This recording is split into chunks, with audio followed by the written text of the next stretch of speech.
요즘 여러분들의 마음속에, 여러분들의 생각 속에 가득한 게 있다면 그것은 무엇인가요? 어떤 게 좀 마음에 가득 차 있으세요? 뭐라고요? 돈이요? 부동산? 여러 가지 이사 여러 가지 것들이 있겠죠. 저는 그래요. 요즘에 교회와 공동체에 대한 생각이 많습니다. 그런 마음도 많고 그런 기도를 많이 하고 있어요. 교회에 대해서 이렇게 마음을 그렇다고 해서 교회와 공동체에 대해서 전에는 생각을 안 했냐, 그건 아니겠지만, 담임 목사님께서 11월 이제 중순 말 스케줄로 유럽 스페인 마드리드로 다녀오셨잖아요. 그러면서 이제 목사님 가 계시는 동안에 그런 생각이 제 안에서 떠나지를 않는 거예요. 목사님 혼자 가셨는데 혼자 가신 게 아니라 대표로 가신 것이고, 우리 교회가 함께 기도로 동참하고 힘을 실어 드려야 할 사명이 있다는 것을 하나님께서 계속 제 마음에 주신 것 같아요. 그래서 이번에 스페인 마드리드 순복음교회가 저희 서울 대치순복음교회와 형제교회가 되었잖아요. 소식을 알고 계신 분도 계실 거고 모르고 계신 분들도 계실 거라고 생각을 하는데, 그 비전 3만과 한민족 3만과 이방민족 30만의 영혼 구원을 이루어 나가는 그 비전은 담임 목사님 혼자만의 비전이 아닌 거예요. 그래서 함께 기도하게 하시는 거에 제가 동참된 것에 또 감사하기도 하고요. 저희 교회는 이제 임직을 앞두고 있습니다. 다음 주 17일에 피택을 앞두고 있는데, 피택을 위한 투표가 진행이 될 텐데, 여러분들 세례교인이고 11조를 하고 있다면 모두가 다 자격이 있습니다. 꼭 참여해 주세요. 그리고 투표해 주시고, 여러분들이 나중에 그렇게 투표를 받는 거예요. 여러분들이 언젠가 집사가 되시고 안수 집사가 되시고 권사가 되시고 우리 장로님들이 다 되실 텐데, 나중 가서 때 돼서 참여하는 것도 좋겠지만 이렇게 차곡차곡 신앙의 연수와 교회가 함께할 일들을 함께 해 나가기를 부탁을 드립니다. 그래서 그 임직을 위해서 기도하면서 교회에 대한 마음이 꽉 차 있고, 또 공동체에 대한 마음이 꽉 차 있는데 다른 교회 공동체를 제가 생각하겠어요? 말지도 못해요. 저는 MIG가 최고입니다. MIG를 위해서 생각하고 기도하는 그 마음들이 요즘 가득해요. 그래서 오늘 공동체에 대한 설교를 좀 하려고 하는데, 공동체에 대한 설교라고 한다면 예전과는 조금 오늘은 느낌이 다를 겁니다. 이전에는 약간 우리가 코로나를 겪으면서 자조적인 메시지들이 조금 섞여 있지 않았나 싶어요. 우리가 이래서 되겠는가, 무언가를 조금 더 열심히 하고 그런 부분들에 대해서 나눴다면, 오늘은 조금 다릅니다. 무언가 희망적일 것이고요, 무언가 기쁨이 넘칠 거예요. 왜냐하면 저 혼자 느끼고 있는 건지는 모르겠지만 하나님의 새 일이 우리 MIG 가운데 시작이 되었기 때문에 그렇습니다. 우리 안에 조금씩 변화가 나타나고 있거든요. 이거 조금 이따가 다룰 수 있는 부분들이 있다면 더 다뤄보도록 하겠습니다. 어떤 분들은 그렇게 생각할지 모르겠어요. 내 코가 석잔데 지금 내 삶이 중요하고 내 문제가 중요하고 내 혼자 앞길을 살아가는 데 있어서 그런 것들이 중요한데 무슨 공동체에 대한 메시지인가, 그렇게 생각하시는 분들이 계실지 모르겠는데, 아니요, 그렇지 않아요. 왜냐하면 우리가 그 문제를 가지고 기도해야 하잖아요. 결국은 하나님 앞에 서야 하는데, 인간은 연약한지라, 우리 지난주에 그 죄에 대해서 나눴잖아요. 우리는 죄성을 갖고 있는 연약한 인간인지라 혼자 냅두면 혼자서는 안 돼요. 자꾸 동굴에 들어가는 겁니다. 공동체가 주는 힘이 뭐예요?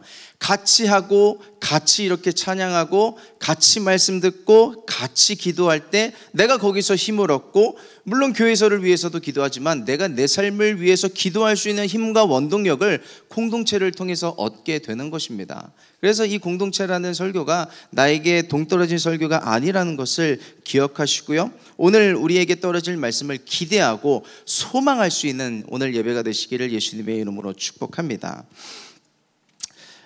오늘 잘 오셨어요. 그래서 교회는 또 공동체는 예수님의 꿈이거든요. 왜 죽기까지 이 땅에 오셔서 죽으시고 십자가 달릴 걸 뻔히 아셨는데 왜 오셨을까? 왜 십자가에 죽으시고 부활하셨을까? 승천하신 주님은 왜 성령을 보내주셨을까?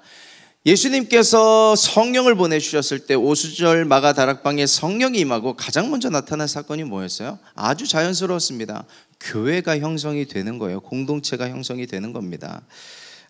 그래서 우리가 예수님의 꿈을 이루어가면서 공동체가 공동체다운 모습들을 더 이루어가고 또 만들어갈 때 우리를 통해서 또 다른 누군가가 예수님을 만나고 성령님을 만나게 되는 우리가 쓰임받는 공동체가 되기를 예수님의 이름으로 부탁드립니다.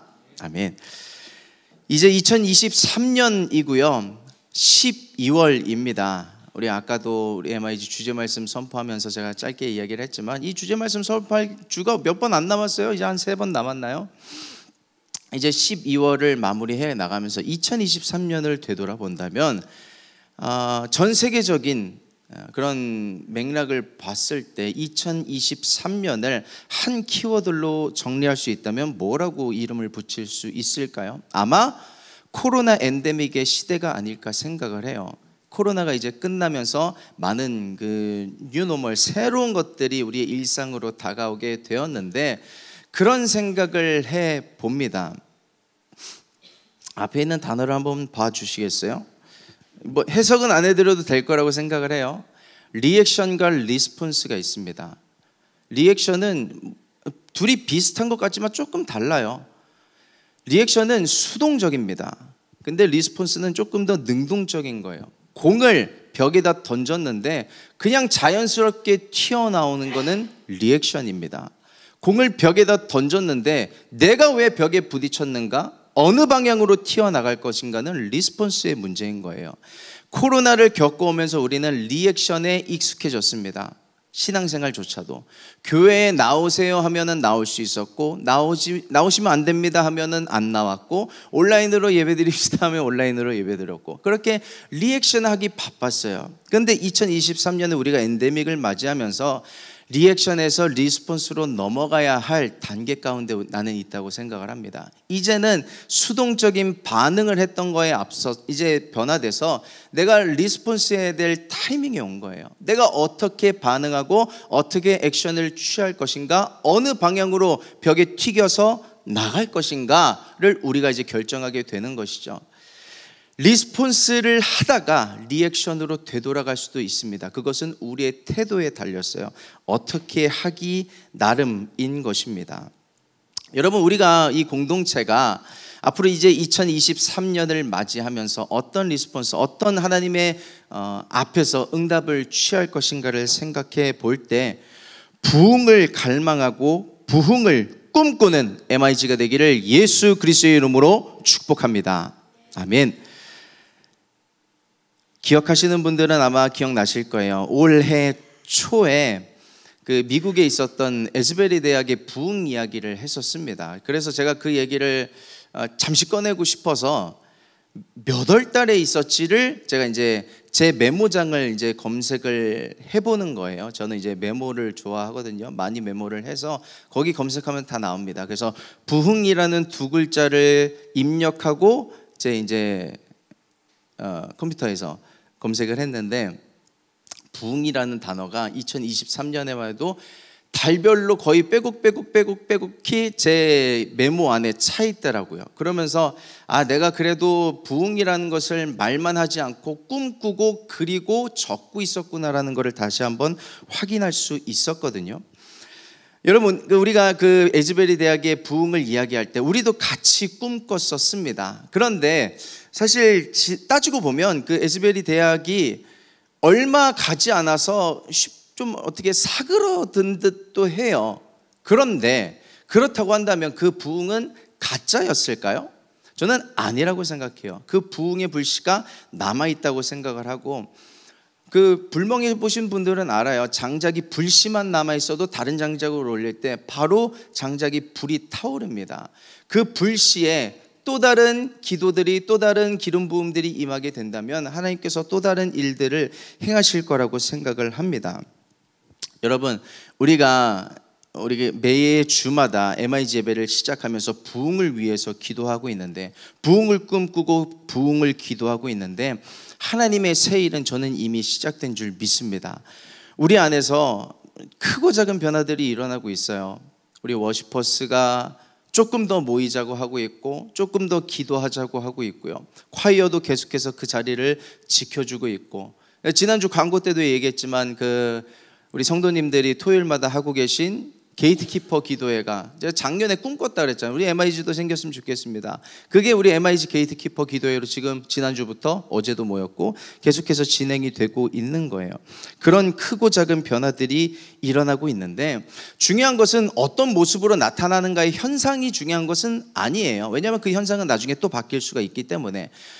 부흥이란 것은 단순히 사람 숫자가 늘어나는 게 부흥이 아닙니다. 그건 따라오는 거예요. 부흥이란 단어의 뜻은 뭐냐면 하나님께서 자신의 하실 일을 행하시는 것, 그것이 부흥입니다. 우리가 그것을 기도하는 거예요. 하나님께서 MIG 가운데 행하실 그 일이 시작되는 것이 부흥인데 이미 시작이 된 거예요. 공동체에 시작된 그 일은 우리 개인을 파고들어서 우리 개인에게도 영향을 주게 될 것입니다. 그래서 저는 개인적으로 꿈꾸는 것이, 사람이 말하기는 쉬워도 그 말한 것을 성취해 가는 것은 어렵다고 생각을 하거든요. 그래서 2023년에 우리가 말하고 내뱉고 기도했던 것들이 2024년에는 반드시 이루어질 수 있는 새해를 맞이하게 되기를 저는 소망해 봅니다. 그래서 아까 우리 명수 형제님이 앞에서 대표 기도를 하시면서 잠깐 스포를 해주셨지만, 우리가 매년 송년회를 합니다. 마지막 매년을 이제 다 같이 마무리를 하면서 송년회를 하는데, 그때 송년회를 우리가 달란트 마켓을 하려고 해요. 11월부터 12월까지 산정을 해서, 자세한 건 이따 또 광고 때 말씀을 드리겠습니다. 산정을 해서 달란트를 드리고, 그것을 통해서 이제 저희들이 준비한 뭐 A, B, C 등급으로 나눌 것 같아요. 그거를 이제 달란트 하늘의 상급이 이제 우리 땅에서 이제 예표가 돼서 우리가 좀 맛볼 수 있게 되는 거겠죠. 우리 주일학교에 때 했던 것들을 다시 한번 해보는 거예요. 그러면서 이제 송년회를 지나게 될 텐데, 지난주에 명수 형제랑 앉아갖고 그 달란트 마켓 준비하면서 얘기를 하다가 그런 얘기를 하더라고요. 목사님 설교를 좀 짧게 하시면 달란트 많이 드릴게요. 그런 얘기를 하더라고요. 어이가 없어가지고. 제가 예전에는 저도 평신도 때 목사님들이 이렇게 설교가 점점 길어지시면은 이해가 안 갔었거든요. 왜 이렇게 점점 길어지실까 알겠는데, 근데 저도 이제 조금 뭔가 알게 된 게 뭐냐면은 사랑해서 그런 거더라고요. 이게 저도 알아요. 사람의 잔소리로 사람이 안 변한다는 건 알지만, 제가 뭐 여러분들에게 전화해서 잔소리 하나요? 말씀이란 것은 영적인 잔소리잖아요.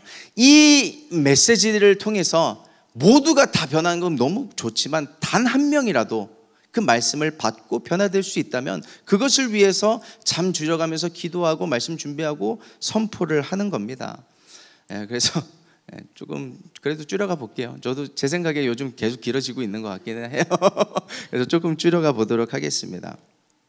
어쨌든 옆으로 좀 센 이야기이기는 하지만 MIG에 선포될 말씀을 위해서, 그 말씀을 전하는 저를 위해서도 많이 기도해 주시길 부탁드리겠습니다. 우리가 더 부흥하고 변화해 나가는 데는 여러 가지 방법론들이 필요해요. 꼭 필요합니다. 그리고 그런 것들을 많이 이야기해야겠지만, 그것을 우리가 뭐 예배 때 이야기할 건 아니에요. 그것은 우리가 또 회의 때 할 수 있고, 예배 때는 우리가 말씀을 기반으로 말씀 위에 교회가 세워져야 되지, 우리가 어떤 세상적인 방법론 위에 교회가 세워질 수는 없잖아요. 그래서 하나님의 마음이 정확하게 담긴 그런 메시지가, 오성훈 목사의 개인적인 의견은 사라지고 하나님의 말씀이 선포될 수 있게 해달라고 많이 기도해 주시기를 부탁을 드리겠습니다. 그래서 오늘 에베소서 이제 4장 말씀을 읽으면서, 에베소서는 사실 교회론을 다루는 책이거든요.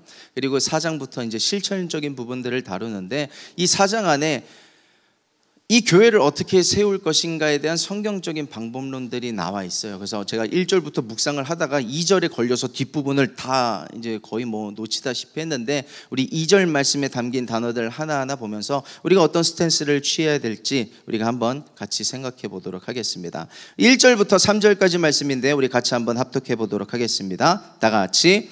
그러므로 주 안에서 갇힌 내가 너희를 권하노니 너희가 부르심을 입은 부름에 합당하게 행하여 모든 겸손과 온유로 하고 오래 참음으로 사랑 가운데서 서로 용납하고 평안에 매는 줄로 성령에 하나 되게 하신 것을 힘써 지키라. 아멘. 제가 이 2절에 있는 단어들 하나하나 좀 보기를 원하는데 그 전에 1절과 3절 말씀은 먼저 좀 잠깐만 볼게요.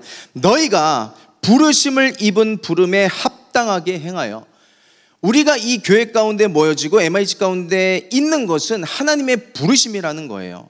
우리 아까 찬양했잖아요. 하나님의 부르심에는 실수가 없대요.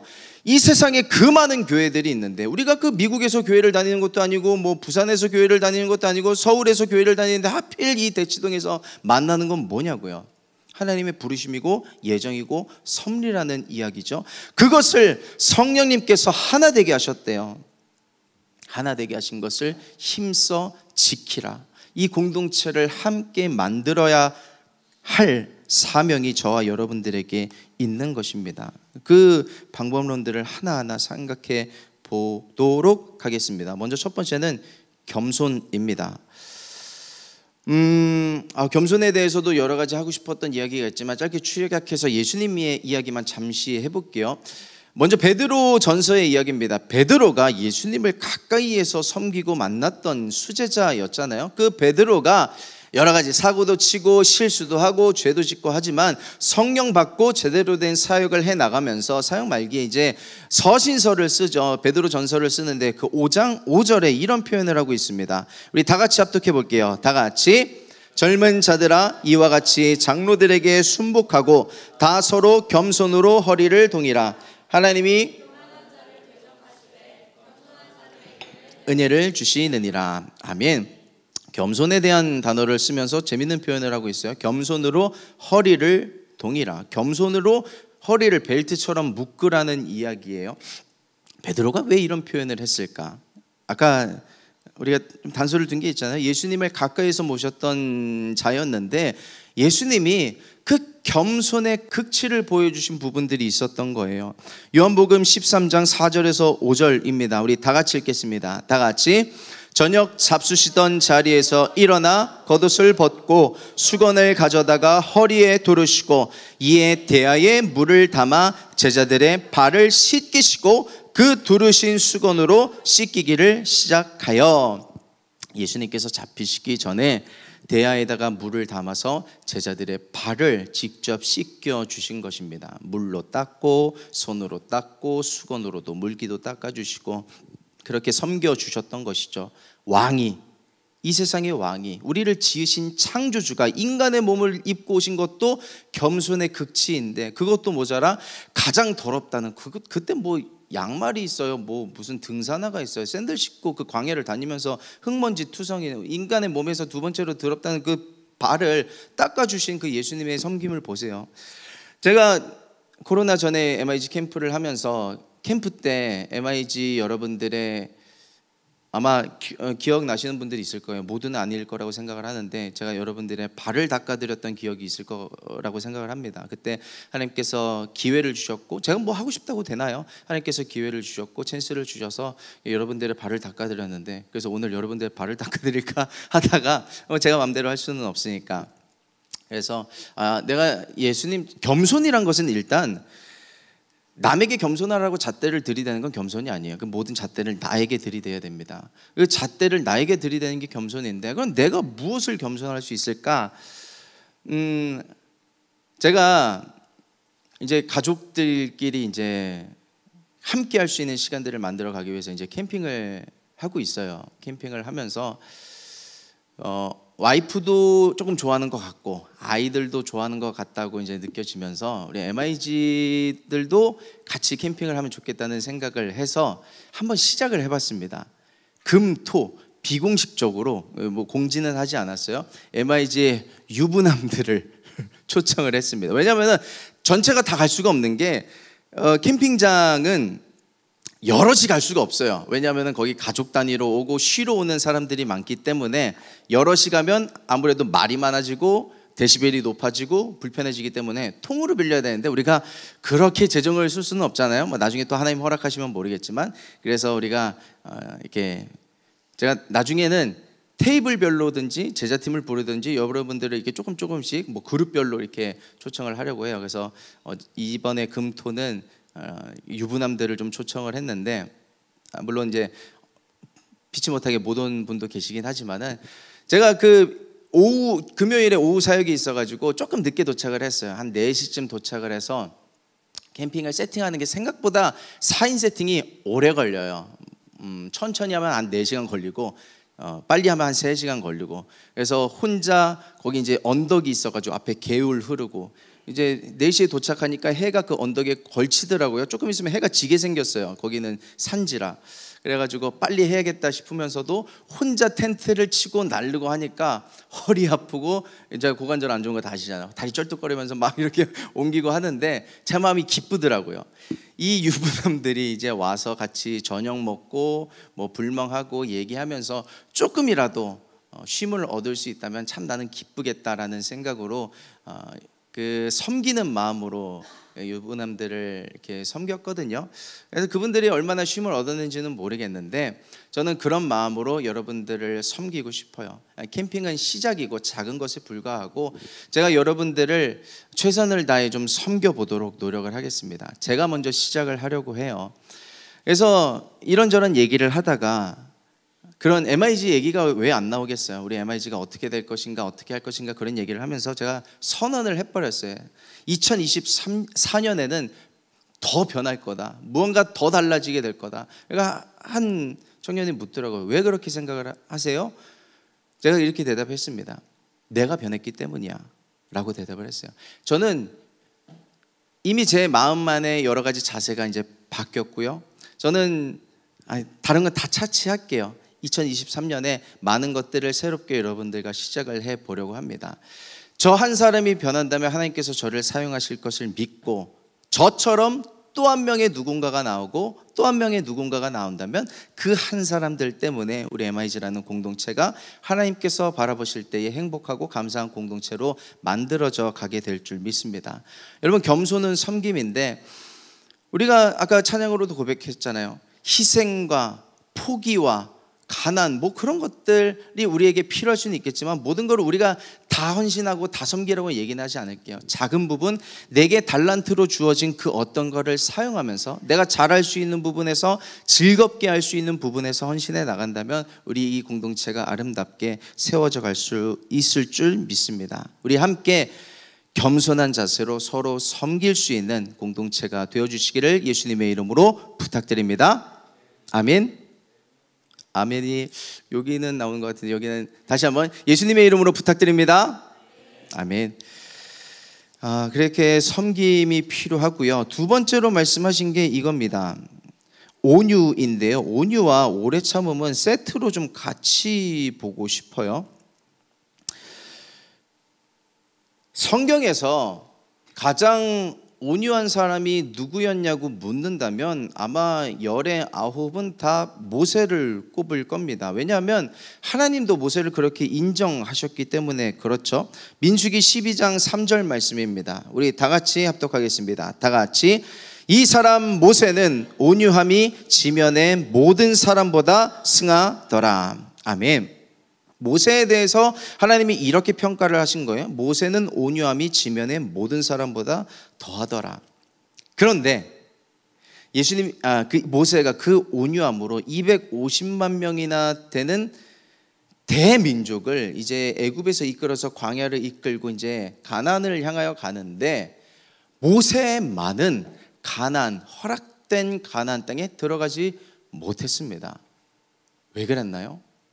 아마 그 이유를 다 아실 거라고 생각을 해요.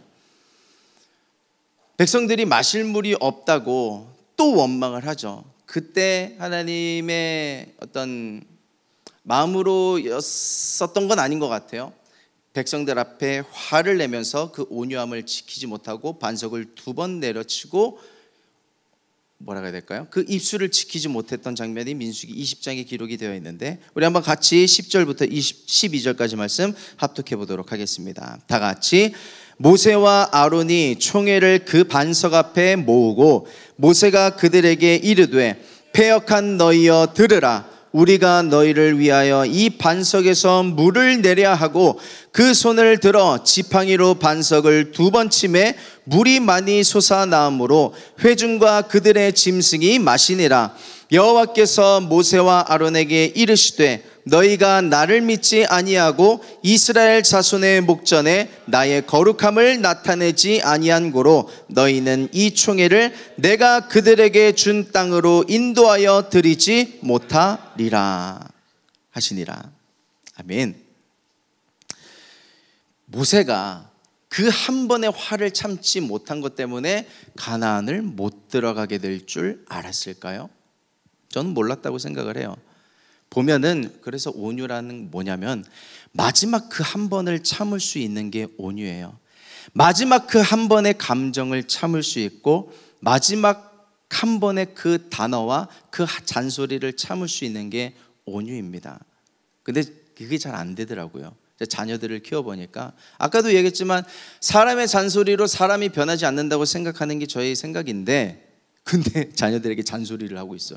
너는 왜 그러니? 그렇게 해서 되겠니? 나중에 어떻게 되겠니? 잔소리를 이렇게 하게 되는데 제가 그 잔소리를 하게 되면서 뭐를 생각했는지 아세요? 이 말씀을 묵상하면서 내 안에 결국 하나님께서 일하실 것을 믿지 못하는 마음이 내 마음 가운데 있었구나라는 걸 깨닫게 됐어요. 그 잔소리를 왜 하게 되는데요? 그 한마디를 왜 내뱉게 되는데요? 내가 이 말을 하지 않으면 그가 변하지 않을 것 같아서 결국 내뱉게 되는데 그 안에는 하나님이 일하실 것이라는 신뢰가 없는 게 바탕이 깔려 있기 때문에 그 말을 하게 되는 거예요. 자녀들을 보니까 자녀들에게 하는 제 모습을 보니까 그렇더라고요. 하나님이 하실 걸 신뢰를 못하니까 자꾸 잔소리를 하게 돼요. 여러분 우리 공동체 안에서도 요즘은 많이 줄어들어 가는 것 같아요. 서로가 서로를 아껴주고 보듬어주고 그런 것들이 너무 많아서 감사하고 그 온유라는 것이 우리가 꼭 교회고 공동체라는 것이 이곳만 공동체가 아니잖아요. 우리가 속한 곳 어떤 가정도 우리가 속한 공동체죠. 그 안에서 하나님께서 내게 주실 그 어떤 감정들 욱과 화 살리는 말이 아니라 살리지 못할 말이라면 한번 참을 수 있는 온유한 성품을 가진 우리가 되기를 부탁해 봅니다. 이 온유함에 대해서 우리가 그렇다고 꾹 참고 바보처럼 살아야 되는가? 그게 아니에요. 이 온유함에 대해서 예전에 어떤 분이 그런 단어를 쓰셨는데 굉장히 머리에 깊게 남았던 단어가 뭐냐면 그렇게 온유에 대해서 표현을 하셨거든요. 온유란 길들인 야생마 같은 거다. 무슨 말인지 이해가 가시죠? 와닿으시죠? 야생마인데 내가 그렇게 뛸 수도 있고 할 수도 있고 능력을 행할 수도 있는데 길들여져 있는 거예요. 내가 뛰어야 할 때만 뛰는 것이고 뛰지 않아야 할 곳에서는 온유함으로 절제할 수 있는 것, 그것이 길들인 야생마 같은 성품이라는 것입니다. 우리가 그냥 바보처럼 꾹 참는 게 아니라 내가 할 수 있고 말할 수 있고 무언가 변화를 일으킬 수 있어도 하나님이 하실 것을 믿고 한번 하나님께 일하실 그 순간을 내어드려 보는 것입니다. 그래서 온유와 오래 참음은 세트예요. 같이 가는 겁니다. 오직 성령의 열매는 사랑과 희락과 화평과 오래 참음과 자비와 양선과 충성과 온유와 절제니, 온유와 오래 참음이 성령의 열매 안에 들어있잖아요. 그래서 온유와 오래 참음은 세트인 거예요. 성령의 일하심, 성령의 열매 없이는 맺혀지기가 힘든 것입니다. 우리가 성령의 충만함으로 온유하되 오래 참을 수 있고 하나님께서 일하실 자리와 공간을 내어드릴 수 있도록 그 성품을 가질 수 있는, 소유할 수 있는 우리 공동체가 되어주기를 예수님의 이름으로 부탁드립니다. 제가 이 설교를 준비하면서 예전에 있었던 일들이 생각이 나더라고요. 코로나 이전에 제가 사람들 이렇게 공동체가 모여 있으면은 저는 예전에 이렇게 이왕 모인 거 즐거운 게 좋으니까 이렇게 웃기겠답시고 유머를 한답시고 누군가를 깎아내리면서 이렇게 유머를 했던 게 갑자기 그쯤 언젠가 하나님께서 생각이 나게 하셨거든요. 글쎄요, 모르죠. 당사자는 그렇게 느끼지 않았을지도 모르고 주변에 있던 사람들도 그렇게 느끼지 않았을 수도 있는데 하나님께서 저에게 그 마음을 주셨다면 누군가가 상처를 받았을 수도 있겠다라는 생각을 하게 된 거예요. 그래서 이렇게 하면 안 되겠다라는 생각을 했는데 아마 제 생각에 많은 피해자가 노수용 목사님이었을 수도 있을 것 같고, 또 제가 편하게 여기는 많은 사람들이 저로 인해서 상처받았다면 참 죄송하게 생각을 합니다. 그래서 좀 그렇게, 그렇다고 뭐 우리가 아무 말도 안 하고 내가 실수할까 봐 입고 참고 아무 말도 하지 말자가 아니에요.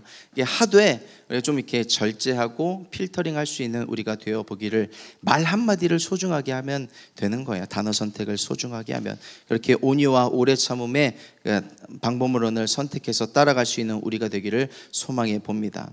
그리고 마지막으로 그 2절에서 얘기하고 있는 방법이 이것입니다. 제가 색깔이 합쳐져서 보라색으로 쳐드리는 요 부분 우리 같이 합독해 하겠습니다. 하고까지 다 같이. 사랑 가운데서 서로 용납하고, 사랑하면서 서로 용납하라고 이야기를 하고 있는 것입니다. 일단 용납이라는 것 자체는 있는 모습 그대로 받아들이는 것이 용납입니다. 그 사람을 고쳐서 내가 원하는 대로 그 고친 모습을 나에게 보여준다면 내가 받아들여 줄 게가 아니라 있는 모습 그대로를 용납해 주는 게 용납이에요. 사랑 가운데서 용납하는 게 그것입니다. 하나님은 우리를 고쳐서 쓰시려고는 안 해요. 물론 죄에 대한 부분들을 깎으려고 하시는 건 있지만, 우리 안에 나타나는 모든 것들은 우리에게 주신 달란트입니다. 있는 모습 그대로를 사랑하시고 있는 모습 그대로 나와도 괜찮다고 하시는 분이 하나님이세요. 그래서 우리 안에도 그를 바라볼 때에 있는 모습 그대로를 용납하고, 그리고 이 용납이라는 것은 방향이 원웨이가 아니라 투웨이입니다. 내가 그를 용납하기도 하고 나를 그에게 내어줄 수 있는 것도 사랑 가운데서 용납하는 그것이 포함이 되는 거예요. 나를 한번 열어서 공동체에게, 나를 한번 열어서 상대방에게 나를 내어줄 수 있는 그 자세가 있을 때, 그 자세 안에서 누군가가 위로를 받고 평안을 얻고 힘을 얻게 되는 거예요. 한 리서치 조사에서 요즘 교회에 테이블, 그러니까 우리로 하면 테이블이고 이제 소그룹에 진행이 되고 있는데, 그 소그룹의 어떤 이제 뭐라고 해야 될까? 결과가 어떤지, 그래서 어떤데 괜찮느냐라는 리서치를 조사했는데 재밌는 결과가 나왔더라고요. 왜냐하면은 코로나 이후에 많은 공동체가 이제 좀 이렇게 눌러 앉으면서 테이블 하기 싫어요, 뭐 재미없어요, 빨리 가고 싶어요, 그런 반응이 나올 줄 알았는데 그 결과를 보니까 복수응답이거든요. 이런 대답들이 있었더라고요. 모이면 즐겁다, 나에게 유익함이 있다, 이게 93.1%였습니다. 그리고 친밀한 관계를 유지한다, 어려움을 당한 사람을 돕는 문화와 분위기가 있다, 신앙적인 격려와 자극을 받는다, 이런 반응들이 나타났다는 거예요. 일단 모이기만 하면 예수 믿는 사람들과의 대화 속에서 내가 자의로 왔든 타의로 왔든 이렇게 얘기하다 보면 이런 반응들이 나타나게 되는 것입니다. 그래서 지금 현 리더들도 그렇고 과거의 리더분들도 그렇고 미래의 리더분들도 그렇고, 사실 테이블을 내가 맡아서 진행을 한다는 거는 거룩한 부담감이 사실 있거든요. 그럼에도 불구하고 하나님께, 리더분들에게 부탁드리고 싶은 거는 하나님께 한번 맡겨보세요. 하나님께서, 은혜는 내가 주는 게 아니라 하나님께서 주시는 거더라고요. 설교도 그렇지 않나요? 예배도 그렇지 않나요? 찬양 인도대 보면 그렇지 않나요? 내가 은혜를 줄 수가 없어요. 하나님께서 주시면 되는 겁니다. 그래서 그 테이블에 나올 수 있게끔 일단은 서로 용납하고 사랑 가운데서 마음을 여는 것이 중요한 것이죠. 결국 우리가 코로나를 겪으면서 이 시대가 얘기하는 건 뭐예요? 그 뉴노멀 가운데서 지극히 심화된 게 개인적인 형상이라고 얘기를 하는데, 아무리 사람들이 개인적인 현상으로 가더라도 사람은 사람이 필요하게 돼 있어요. 성향이 이든 아이든 간에 사람이 다 필요하더라고요. 그 어떤 이들도, 그 어떤 100% 아이들도요, 혼자 안 돼요. 혼자 힘들어요. 제가 어제 바로 제가 이런 내용의 설교를 준비하는지 어떻게 알고 그 인터넷에서, 소셜 미디어에서 그런 글을 하나 보여주는데, 자기는 20대 때 30대 때 혼자 살아도 괜찮을 거라고 생각을 했대요. 근데 40대가 돼 보니까, 50대가 돼 보니까 결코 괜찮지 않더라는 이야기를 적은 글을 제가 보았거든요. 아주 자세하게 자신의 상황을 적어 놓았어요. 이 자리 가운데 나는 혼자여도 괜찮아? 라고 생각되는 분들이 있다 하더라도 괜찮지 않아요. 사람은 사람이 필요합니다. 그런데 세상이 줄 수 없는 그 만족과 위로를 교회가 줄 수 있는 거예요. 내가 줄 수 있는 게 아니라 교회를 통해서 하나님께서 공급해 가시는 것이죠. 그래서 우리가 테이블 속에서 함께하는 것을 통해서 내가 공급하는 것은 아니지만 하나님께서 그 사람에게 위로를 주고 힘을 주실 것이라는 것을 내면 가운데, 일부러 무언가를 하려고 하는 게 아니라 내면 가운데 깔아두고 서로를 이렇게 겸손과 온유와 오래 참음과 사랑 가운데서 용납해 나갈 때 우리 공동체가 조금씩 더 하나님께서 기뻐하실 모습으로 변화해 나가게 될 줄 믿습니다.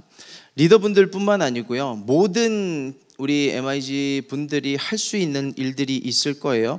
우리 한번 오늘 에베소서 4장의 7절 말씀과 11절 12절 말씀 우리 같이 한번 읽어보시도록 하겠습니다.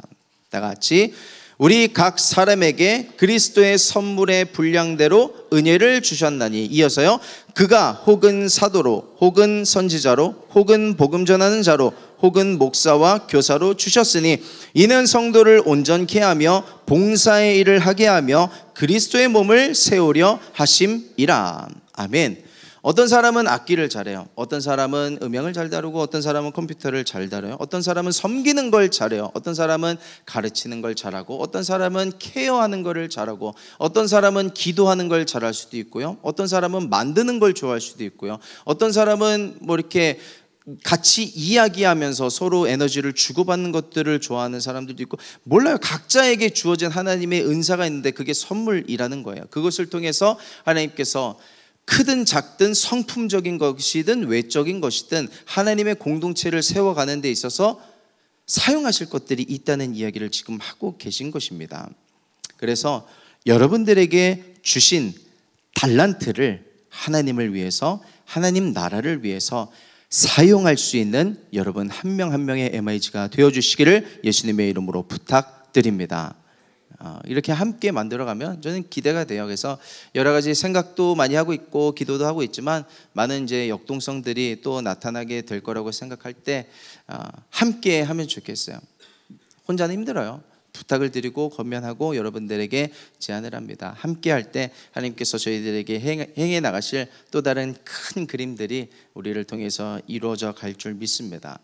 그래서 어쩌다 보니까 오늘 설교가 2023년의 마지막 설교처럼 되더라고요. 뭐 적다 보니까 이거 아닌데 마지막 주에 할까 하다가도 저는 아끼고 뭐 그런 거 잘 못하거든요. 그냥 했어요. 그래서 2023년 또 2024년을 바라보면서 하나님께서 새 일을 행하실 것을 기대하며 함께 꿈꾸고 바라보며 나아갈 수 있는 우리 모든 공동체가 되기를 예수님의 이름으로 부탁드립니다. 아멘. 우리 같이 기도하겠습니다.